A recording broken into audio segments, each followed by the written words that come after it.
अस्सलामुअलैकुम व्यूअर्स। तो हम लोग आज नेक्स्ट क्वेश्चन करने लगे हैं सेकेंड ईयर कंप्यूटर साइंस का। तो हम लोग फोर्थ चैप्टर का जिसका नाम है डेटा इंटेग्रिटी एंड नॉर्मलाइजेशन, इसका क्वेश्चन करने लगे हैं। व्हाट इज़ एंटिटी इंटेग्रिटी, कि एंटिटी इंटेग्रिटी क्या होती है। व्हाट डू वी डू, हम इसका क्या करते हैं। टू अटेन, हासिल करने के लिए। एंटिटी इंटेग्रिटी को हासिल करने के लिए, ठीक है। तो क्वेश्चन है हमारा, व्हाट इज़ एंटिटी इंटेग्रिटी।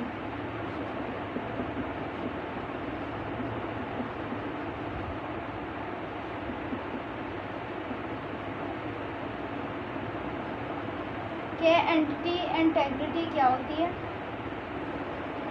और फिर हम इसको हासिल करने के लिए क्या करते हैं, ठीक है।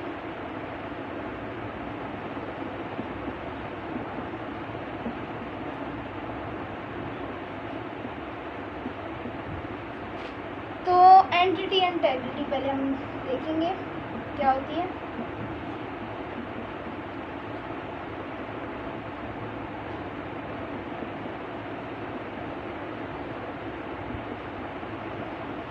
Entity integrity states that any attribute of a primary key cannot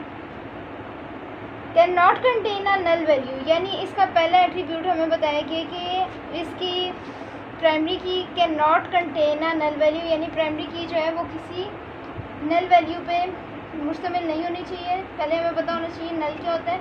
null value जो होती है वो होती है ज़ीरो, यानी कुछ भी ना हो। तो प्राइमरी की रिक्वायरमेंट है कि इसमें कोई नल वैल्यू ना हो, यानी कोई खाली स्पेस ना दी गई हो, वहाँ पे कुछ लिखा ना हो, यानी वो ज़रूरी है वहाँ पे कुछ ना कुछ लिखा होना चाहिए और वो यूनिकली आइडेंटिफाई करती है। It is because the primary key is use to uniquely identify a record in the relation, यानी वो किसी रिलेशन में यूनिकली आइडेंटिफाई कर रही होती है। जैसे अगर हम नेम है वो दो लोगों का सेम हो सकता है, जैसे दो बारी हम लिख लेते हैं अली, क्योंकि दो लोगों का नाम हो सकता है अली, लेकिन आईडी जो होगी वो सबकी अलग होगी, चाहे वो सेम पर्सन्स के नेम हो। जैसे दो बारी मैंने अली लिखा है तो इन दोनों का नाम एक जैसे है, एक ही है अली अली, लेकिन आईडी दोनों की अलग होगी। जैसे इसकी 22 कर लेते हैं और इसकी होगी 23, यानी ये यूनिकली आइडेंटिफाई कर रही है आईडी। तो ये है प्राइमरी की,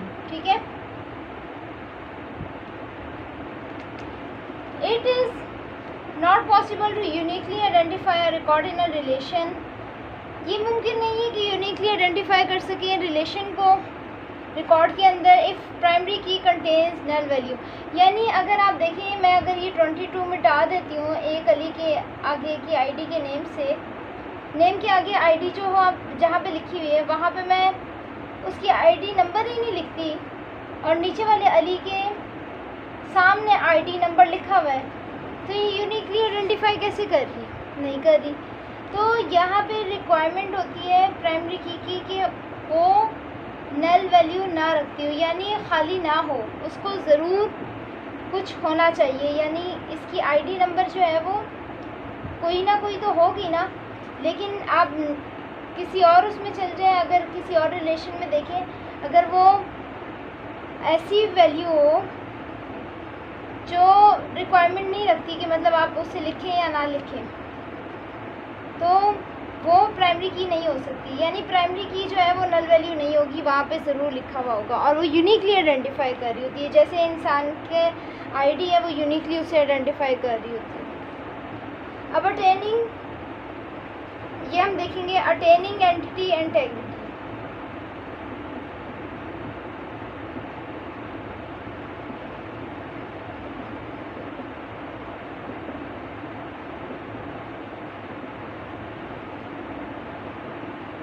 ये क्या होता है। The entity integrity can be attend bye specifying primary की इन अ रिलेशन, यानी जब हम लोग स्पेसिफाई कर देते हैं कि ये प्राइमरी की है तो वो हम अटेनिंग एंटिटी इंटेग्रिटी होती है। जैसे ये है नेम, ये है रोल नंबर, और ये है फादर नेम। ठीक है, अब हमने यहाँ पे 3 रिलेशन यहाँ पे हम लिखने लगे हैं। पहला हम लोग लिख रहे हैं नेम का, फिर हम लोगों के पास है रोल नंबर, एक है फादर नेम। यहाँ पे हमने नेम लिख रहे हैं, एक का सना और एक का नाम लिख रहे हैं हिना, एक का नाम लिख रहे हैं हम दोबारा सना, क्योंकि नेम सेम हो सकते हैं, कॉमन नेम है। अच्छा, रोल नंबर एक का है 23, सना का, हिना का है 24 और फिर सना का है 28।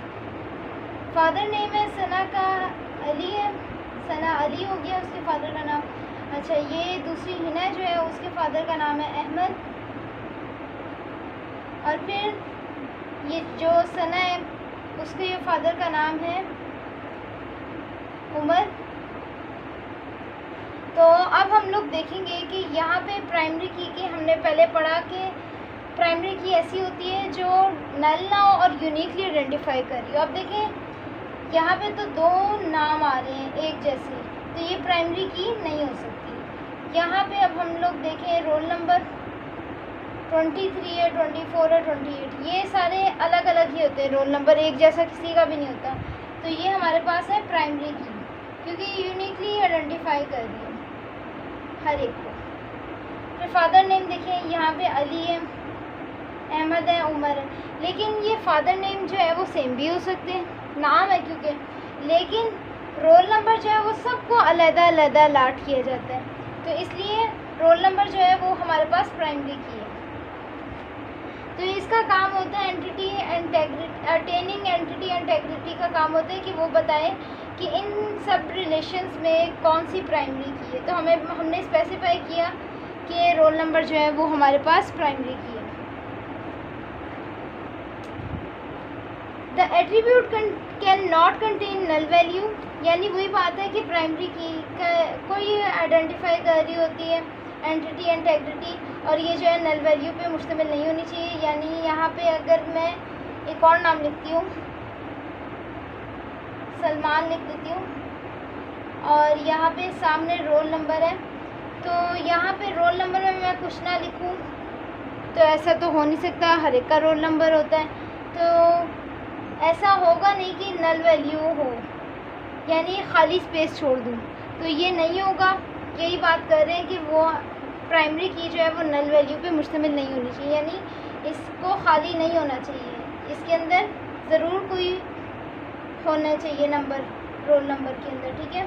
और कोई और प्राइमरी की होगी, जैसे आईडी का हमने बात की थी प्रीवियस इसमें, तो यानी इसकी कोई ना कोई आईडी ज़रूर होगी, ठीक है, ID number. DBMS displace an error message, यानी डेटाबेस मैनेजमेंट सॉफ्टवेयर। DBMS पहले भी हमने पढ़ा था कि DBMS क्या होता है। DBMS दोबारा देख लेते हैं। इसका मतलब D का मतलब होता है डेटा, B का मतलब होता है बेस, और M का होता है मैनेजमेंट, और S होता है सॉफ्टवेयर, यानी database management software. Database management software displays an error message.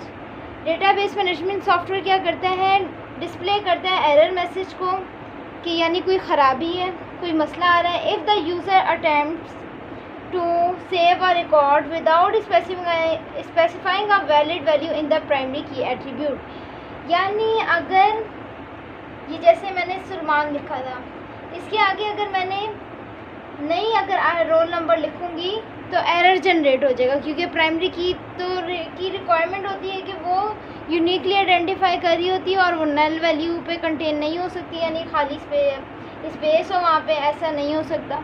तो यहाँ पे मैंने लिख दिया 34।